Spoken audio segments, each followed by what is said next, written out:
ليه مهم ان احنا نعمل ده ونعمله بشكل intentional؟ لان انا محتاج ان انا اريح عقلي ونفسيتي مش بس جسمي. فلو انا ما عملتش القصه دي وقلت خلاص انا مش هقوم من السرير وهنام طول اليوم لمده 3 ايام، بس ما عملتش كده، ما قعدتش بشكل intentional حددت ايه الاسنشال وايه اللي مش اسنشال، اللي هيحصل ان انا هبقى نايم في السرير فبريح جسمي، بس عقلي عمال يقول لي كان لازم اعمل فطار للولاد، كان لازم انزل مش عارفه اعمل ايه، كان لازم كذا، كان لازم كذا، كان لازم كذا. فانا جسمي بيستريح بس نفسيتي مش بتستريح، وعقلي مش بيستريح عشان حاسس ان انا كان المفروض ابقى بعمل، وان اللي انا بعمله ده غلط وانا مقصر. فانا كده بحاول اريح جسمي، بس البيرن اوت مشكلته الاكبر هو في الايموشنال والمنتال اكزوستشن.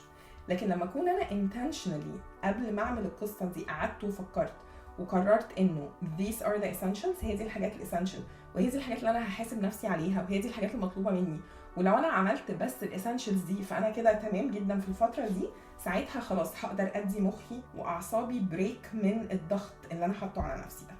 دي اول حاجه.